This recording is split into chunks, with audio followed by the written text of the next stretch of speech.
Okay, so welcome to another edition of the Oxford Blockchain Foundation OXBC podcast. Today I'm joined by Shai Gilat and Edoardo Querci della Rovere. Did I get that correct? Fantastic. Almost, yes. Thank you very much. From ESSE Tech, working on Project ESSE. Do you want to just fill everyone in on who you guys are and how you guys met?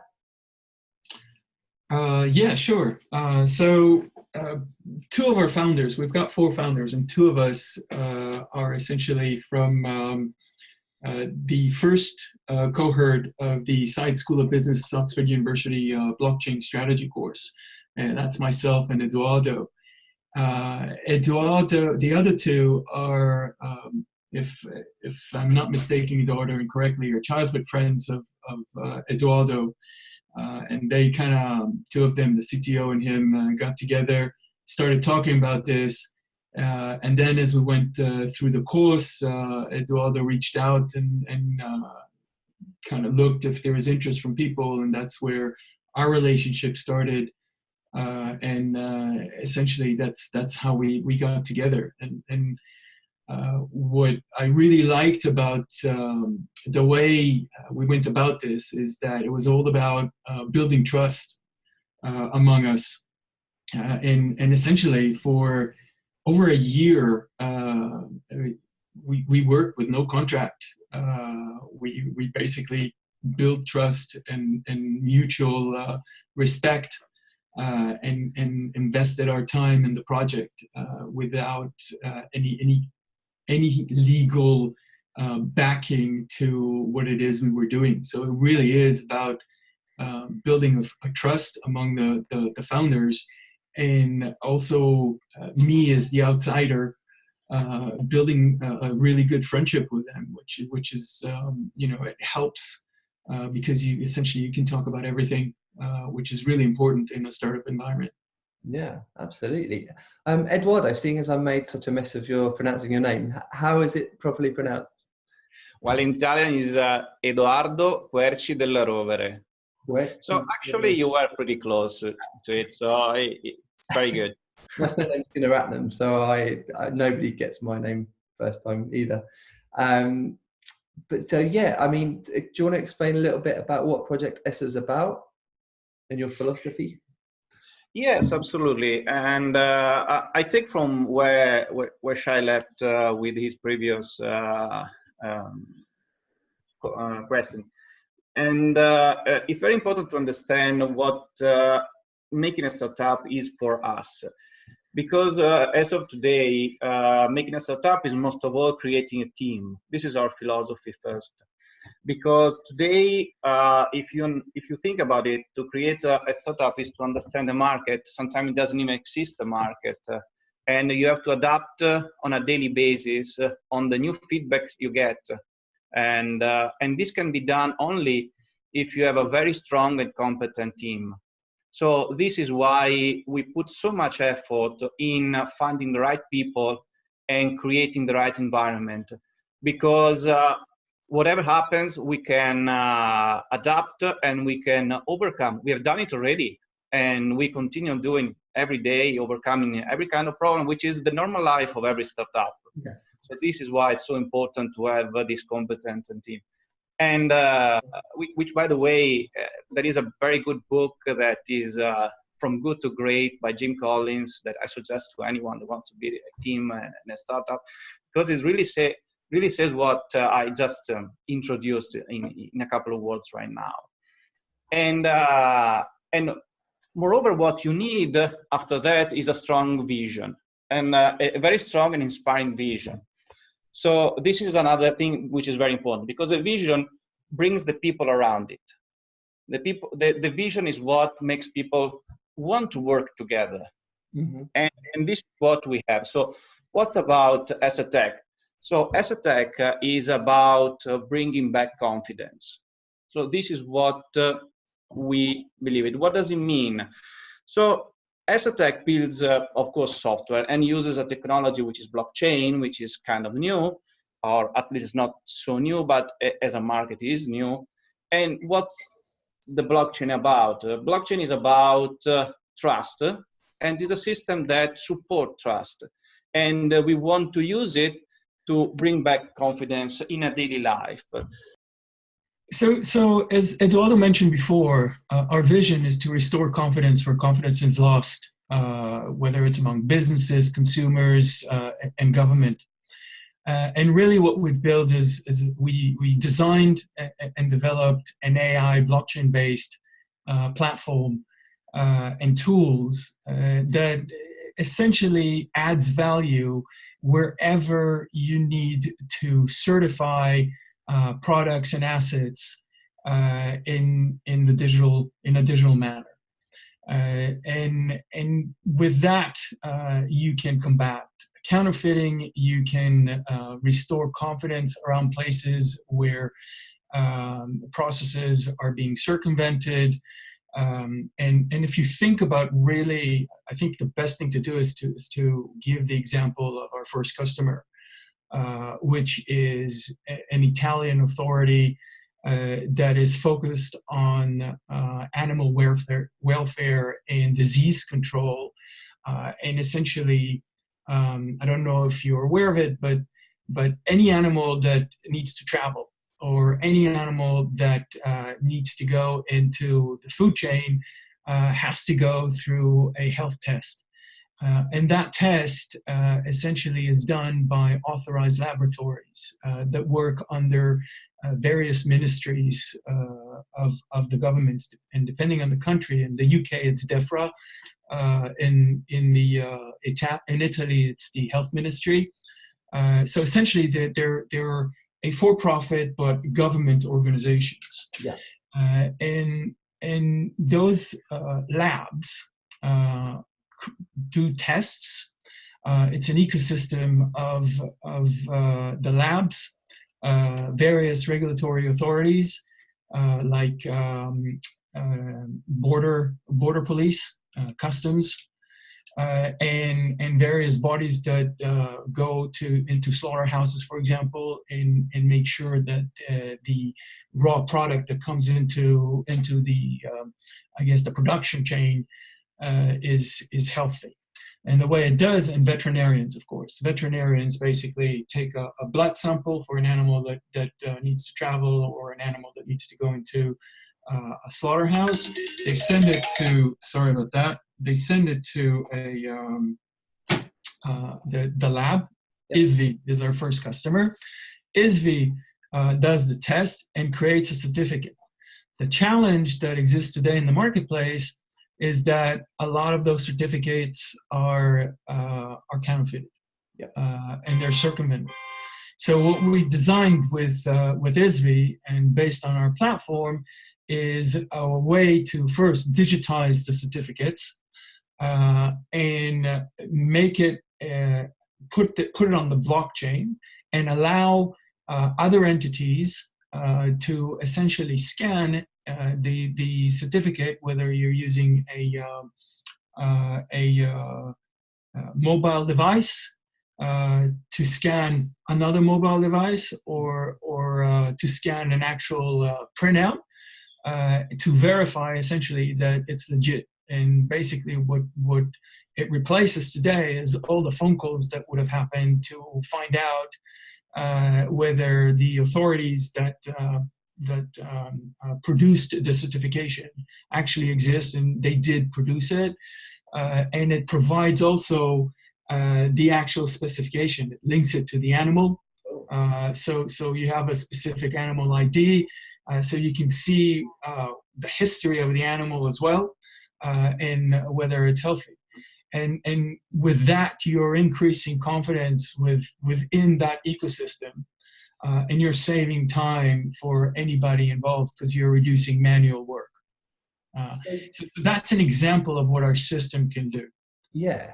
I mean, to me, that sounds like a perfect use case for blockchain, but I'm particularly interested in why. Could you give us some examples of why using the blockchain for this solution would be better than, say, using just a database that would be managed by a central entity? So, Edoardo, do you want to take that? Yeah, absolutely. Well, the first thing that everybody says that blockchain is about trust, and this case is no different. And the problem with the central database, which we know as a performance, the central databases are the best, but there is a problem of trust. So who is going to manage that database? So for example, if you talk about the situation as it is right now, ESSE, they have their own database, but ESSE is an Italian authority, actually from a region, and there are many regions in Italy, and then there are different states within Europe and outside Europe.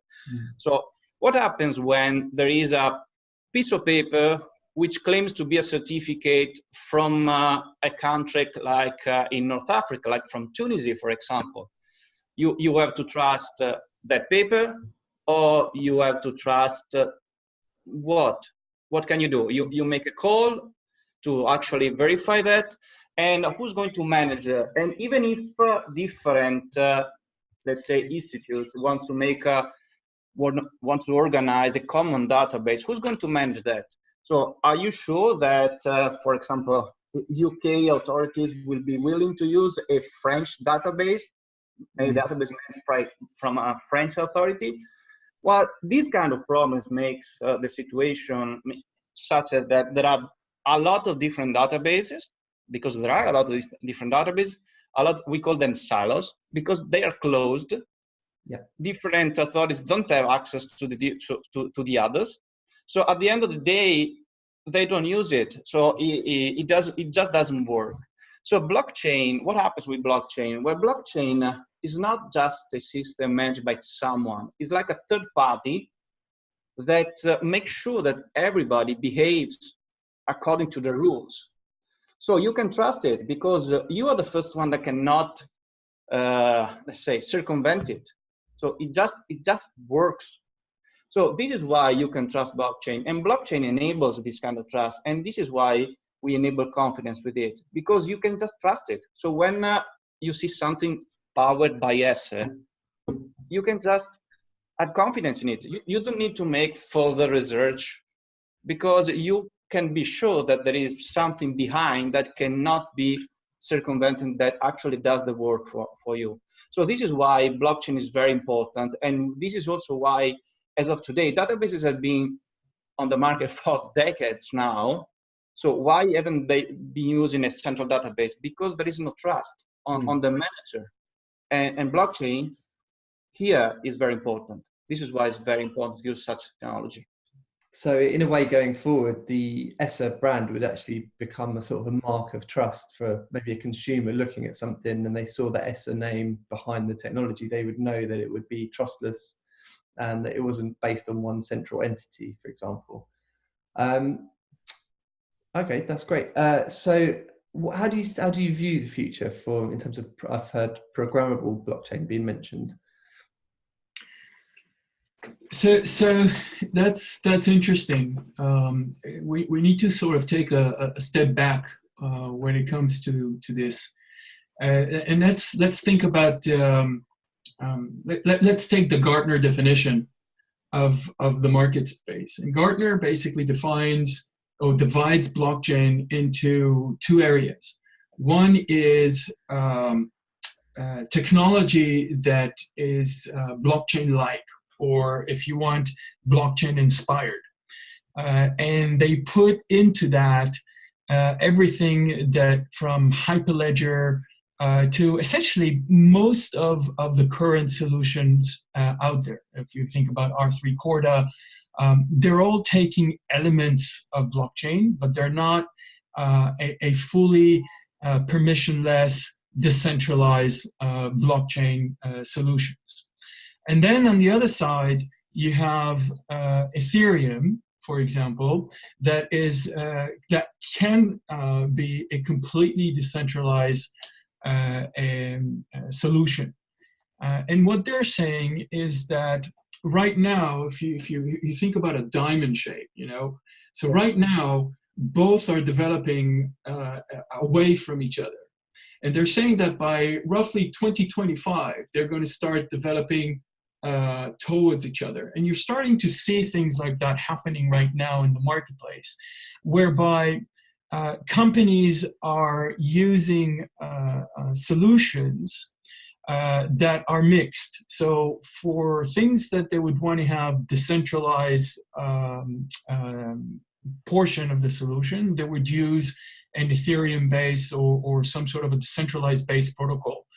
And for things that right now they still want to keep it as a closed ecosystem, permission-based, where you vet the participants, they would use something like Hyperledger, R3 Corda, or whatever solution that you have over there that currently is a centralized solution like VeChain.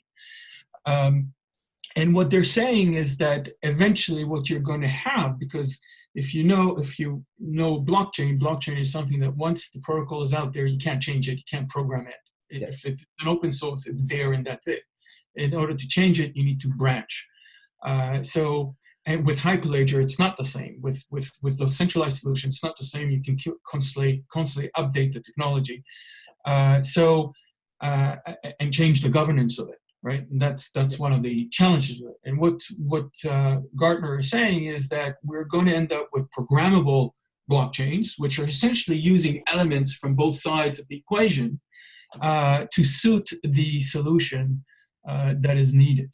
The other thing that we're seeing, and this is sort of where ESSE Tech is a bit different, because we went through like every startup, we went through cycles and iteration, and we were looking at the marketplace, and our platform is really, really flexible. You can use it for big items like supply chain solutions and traceability and provenance and all that stuff. And what you're looking out there when you're looking at the marketplace, most companies are looking at really, really huge solutions. And for that, you need a lot of money and you need longevity. And this is one of the reasons why 92% of POCs fail. Because they're taking this huge vision and they're trying to provide those solutions. And we are one of the 8% that is actually live in production.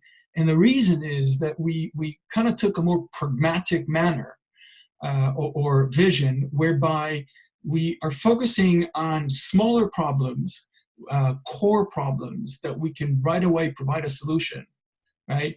And get into the company, get into to help them with that problem, and eventually, achieve the bigger vision within those ecosystems. And what you're seeing right now in the marketplace is that is driven by enterprise essentially, and is that pragmatic view of blockchain and looking at smaller projects rather than the big bombastic projects to see how companies can implement those internally and actually reap the benefits of blockchain, and then expand into larger areas. This is how we see the future, is that eventually you're going to have a combination of decentralized ecosystems and centralized ecosystems. And they're all going to be interacting at some level, depending on the needs of the specific ecosystem or the specific company. The other thing I would say is that the technology in many ways is there, right? So yes, blockchain needs to improve in terms of scalability and performance, and it's constantly improving, but the technology is there. The barriers that exist is people, and it's the education that needs to happen over there. And what you see with ESSE, our first customer, they got it.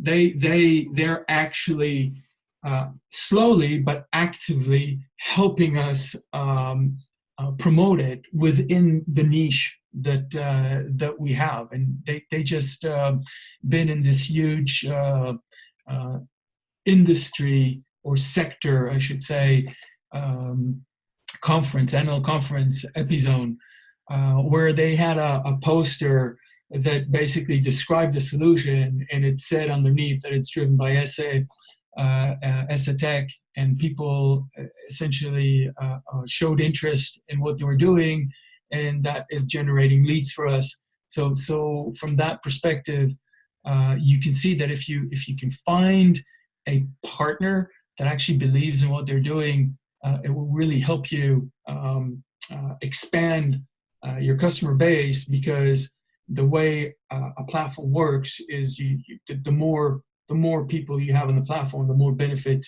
you as a customer can get from it.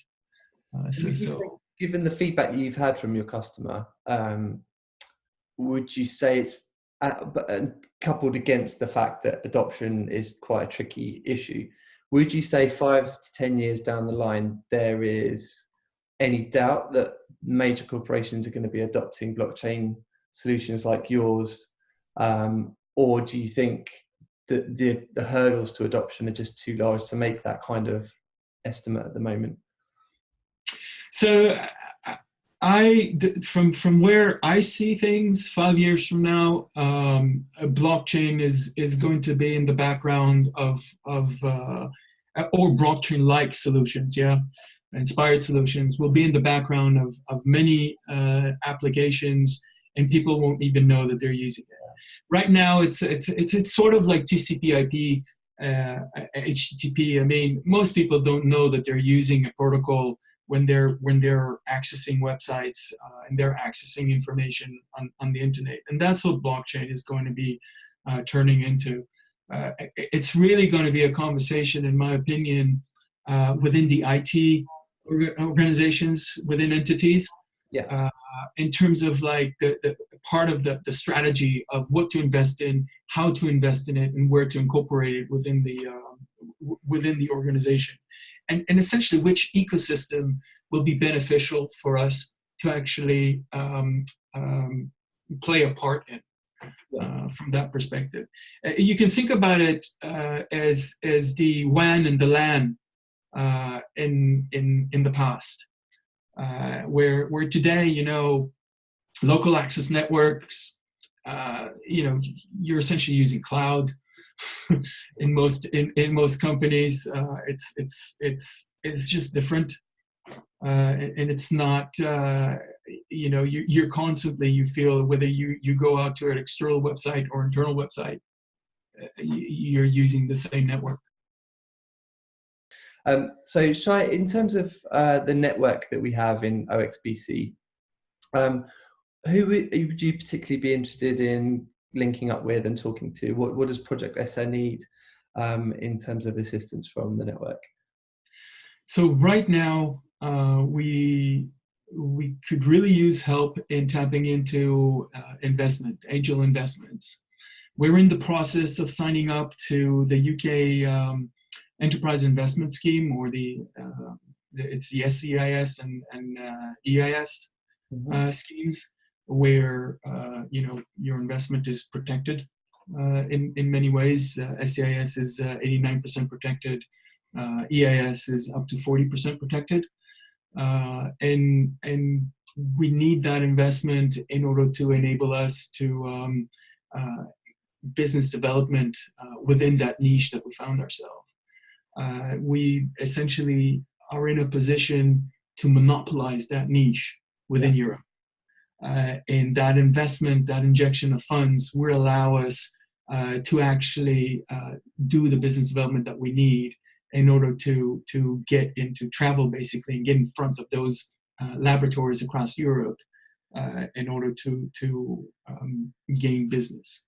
And this is the main thing that we would like people to help us with. Cool. And Edoardo, do you have anything to add to that? No, I think you absolutely identified our need right now. We did, let's say, the homework where we work on the market, we prepare a solution, we search for the niche, and now we need to grow, and to do so, we need some funding, and I believe this is the right moment, and we're seeking for that.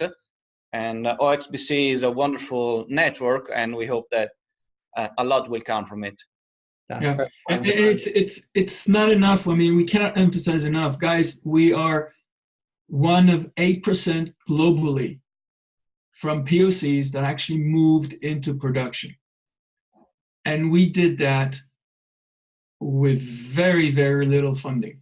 Yeah. So it's a system that is working. That's pretty. We can't emphasize that enough. When you think of how many blockchain projects have been around for a while and not actually produced or delivered anything, and you guys have actually delivered with such a small investment budget, it's pretty incredible. So how can people get in touch with you if they do want to link up and maybe talk about this investment? So obviously they can link up with us via LinkedIn. They can call me directly. I can provide the phone number here, 07-557-962-707. And they can find us on the web under projectesse.org. They can, and Project ESSE is spelled project, and ESSE is E-double-S-S-E, sorry, so project. I'll put a title up for you. Okay, no, okay. And essentially just, reach out. The same, you can also reach out to Edoardo. And Edoardo, do you want to give your number? Oh, and by the way, my number is +44 for the UK. Cool. And they can email you through, I presume your details are all available on the website. So on the website, there's an email info, and essentially, that will get to us. And then our LinkedIn has our email address as well. Yeah, or you can contact us at OXBC, and of course we'll link you up and put you together. Great. All right, guys. Well, thank you so much for your time. It's been a pleasure to speak to you and a pleasure to meet, and hopefully we'll meet in person at an OXBC event in the future. Yes, indeed. Thank you, Carl. Thank you, Carl. Great.